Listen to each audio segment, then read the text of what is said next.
সুপ্রিয় মুসলিম ভাই বোনেরা, এই যে জাতিসংঘ বর্তমান যে আমাদের এই দেশটাকে লক্ষ্যবস্তু বানিয়েছে, এটার উদ্দেশ্যটা কি আপনারা ভালোভাবেই জানেন। যে দীর্ঘ 16টা বছর আমাদের এই দেশে নারকীয় ঘটনা ঘটিয়েছে আওয়ামী ফ্যাসিস্ট। এই আওয়ামী ফ্যাসিস্টদেরকে ভর করেছিল নিকৃষ্ট বর্বর মোশরেক হিন্দুরা। এই হিন্দুরা এই দেশের মধ্যে জাতিসংঘের যা কিছু ছিল প্রায় বিষয় প্রায় বাস্তবায়ন করতে ধরেছিল, কিন্তু আল্লাহ তাআলা আমাদেরকে রক্ষা করেছেন। এই যে তারা বাস্তবায়ন করতে চেয়েছিল, এই বাস্তবায়নের পথ এখন অনেকটাই রোধ হয়ে গেছে এবং এই দেশের আপামর মুসলিম যুব শ্রেণীর মধ্যে ইসলামের প্রতি মমত্ববোধ জেগেছে, ভালোবাসা জেগেছে। আপামর এই দেশের জনতা এখন ইসলাম সম্পর্কে একটা হ্যাবোধক ধারণা, চিন্তা চেতনা পোষণ করতে শুরু করেছে।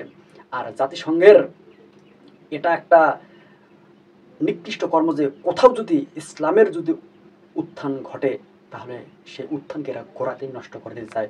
আর সেই উদ্দেশ্যে এই দেশের মধ্যে এই জাতিসংঘ এখন আস্থানা গাড়তে যাচ্ছে।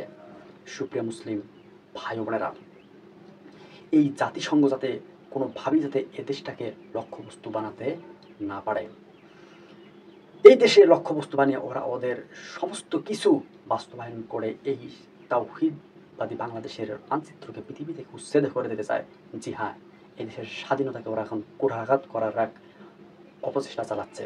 ইতিপূর্বে যেসব দেশের মধ্যে এই জাতিসংঘের হাই কমিশনের কার্যালয়গুলো ছিল, সেখানে তারা ইতিপূর্বে তাণ্ডব চালিয়েছে, যা আপনারা ইতিহাস ঘাটলেই দেখতে পাবেন। কাজেই আমি এদেশের আপামর মুসলিম জনতাকে বলবো, আপনারা সতর্ক হন। আপনারা ইহুদি খ্রিস্টানে মুশরিকদের চাল চক্রান্ত সম্পর্কে সতর্ক হন। এদের বিরুদ্ধে আপনারা রুখে দাঁড়ান। ইনশাআল্লাহ আল্লাহ তাআলা আপনাদেরকে সাহায্য করবেই করবে। আলহামদুলিল্লাহ, বর্তমান বিশ্বে মুসলিমদের জয় জয় গান শোনা যাচ্ছে। এটা আল্লাহ তাআলার পক্ষ থেকে আমাদের উপর বিশেষ রহমত। ইনশাআল্লাহ আপনারা ইসলাম মানুন, ইনশাআল্লাহ আল্লাহ তাআলা আপনাদেরকে সাহায্য করবেই করবেই। কাজেই জাতিসংঘ যাতে কোনোভাবে এই দেশে যাতে আস্থানা গাড়তে না পারে, তাই আমি আমার সম্মানিত মুসলিম নেতাদের প্রতি আহ্বান করছি, আপনারা এটাকে কঠোর হস্তে দমন করুন।